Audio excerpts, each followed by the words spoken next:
कितने बजे आ गए आप लोग?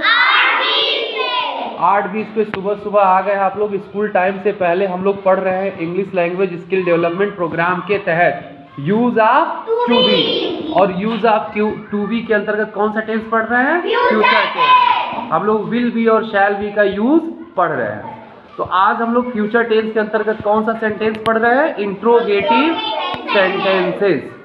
फ्यूचर टेंस के अंतर्गत कौन से सेंटेंसेस पढ़ रहे हैं? Interrogative sentences. अगर इसके स्ट्रक्चर पे हम लोग ध्यान दें तो जो विल शैल से शुरुआत होगी, अगर क्या से कोई प्रश्नवाचक वाक्य की शुरुआत होगी तो उसकी शुरुआत कैसे होगी? विल या शैल से। फिर उसके बाद सब्जेक्ट, फिर बी, फिर ऑब्जेक्ट, लास्ट में क्वेश्चन मार्क लगाना नहीं भूलेंगे, है ना। तो आप जानते हैं कि यूज ऑफ टू बी के अंतर्गत हम विल बी शैल बी का यूज पढ़ रहे हैं। तो जब हमारा इंट्रोगेटिव सेंटेंस आएगा तो शुरुआत में होगा विल या शैल, फिर होगा सब्जेक्ट, फिर होगा बी, फिर होगा ऑब्जेक्ट, फिर क्वेश्चन मार्क। अब जैसे एक सेंटेंस यहाँ पर दिया है, क्या वह मीटिंग में होगा। क्या सेंटेंस दिया है? क्या वह मीटिंग में होगा। अब ये प्रश्न पूछा गया है तो वर्ब क्या है इसमें? होगा। कौन होगा? वह होगा। सब्जेक्ट कौन है? वह, ही। और ही के साथ किसका यूज होता है? विल का। चूंकि ये इंट्रोगेटिव सेंटेंस है और क्या से प्रारंभ हुआ है तो सबसे पहले हम विल या शैल का यूज करते हैं, फिर सब्जेक्ट का, फिर बी का, फिर ऑब्जेक्ट का। तो हमारा सब्जेक्ट मिला इसमें ही के अनुसार किसका यूज होगा? विल का। तो क्या वह मीटिंग में होगा, इसका ट्रांसलेशन जब हम करेंगे तो सबसे पहले सब्जेक्ट के अनुसार विल का यूज होगा, फिर उसके बाद सब्जेक्ट ही, फिर सब्जेक्ट के बाद क्या यूज होगा? Be, will he be. और कहाँ होगा? मीटिंग में, इन द मीटिंग। और लास्ट में क्वेश्चन मार्क जरूर लगाएंगे। तो will he be in the meeting, क्या वह मीटिंग में होगा। ठीक है। नेक्स्ट है, क्या तुम अपने गांव में होगे। क्या तुम अपने गांव में होगे। अब देखो इसमें क्या है? इसमें भी है, लास्ट में जो वर्ब है वो है होगे। क्या वर्ब है? होगे। ठीक है, होगे वर्ब है। ठीक है। तो अब कौन होगे? तुम। तो तुम है यानी यू, और यू के साथ किसका यूज होगा? यू के साथ विल का यूज होगा।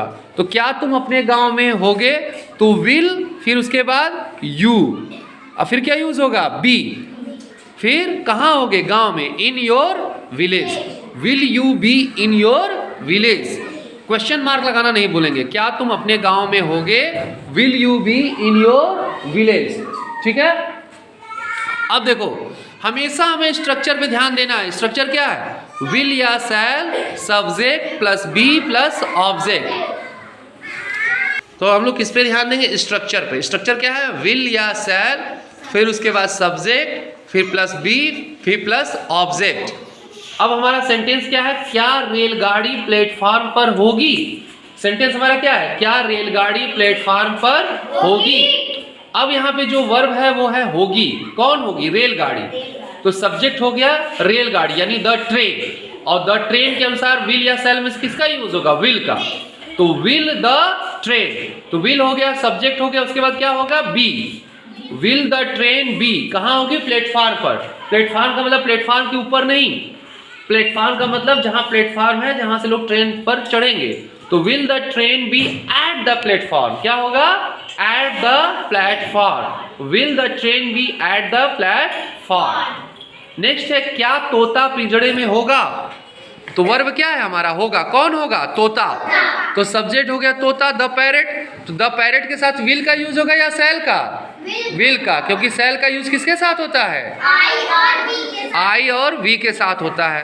तो विल और सब्जेक्ट हो गया द पैरेट, फिर उसके बाद be, will the parrot be. कहाँ होगा? पिंजड़े में, in the cage. Will the parrot be in the cage. Next sentence देखिए, यहाँ पे जो है, वहां कौन होगा। अब इस सेंटेंस में क्वेश्चन वर्ड का यूज किया गया है, कौन का। ठीक है, वही सब्जेक्ट भी है। तो है तो ये इंट्रोगेटिव सेंटेंस, लेकिन इसमें जो हम सब्जेक्ट का यूज करेंगे, वर्ब का यूज करेंगे, वो अफर्मेटिव सेंटेंस की तरह यूज करेंगे। तो यहाँ पे सब्जेक्ट हो जाएगा और क्वेश्चन वर्ड भी हो जाएगा कौन। तो सबसे पहले कौन सब्जेक्ट के रूप में हो जाएगा? हु। फिर उसके बाद किसका यूज होगा? Will be. Who will be, कौन होगा, कहाँ? वहाँ। Who will be there. वहां कौन होगा। तो आज हमने यूज ऑफ टू बी के अंतर्गत, फ्यूचर टेंस के अंतर्गत इंट्रोगेटिव सेंटेंसेस के बारे में जाना, जिसका स्ट्रक्चर था विल या शैल, फिर उसके बाद सब्जेक्ट, फिर प्लस बी, फिर प्लस ऑब्जेक्ट, फिर क्वेश्चन मार्क। कुछ उदाहरण अभी हमने सॉल्व किए, कुछ उदाहरण आज हम लोग जब क्लास में पढ़ेंगे तो वहां पर प्रैक्टिस करेंगे। Okay, thank you.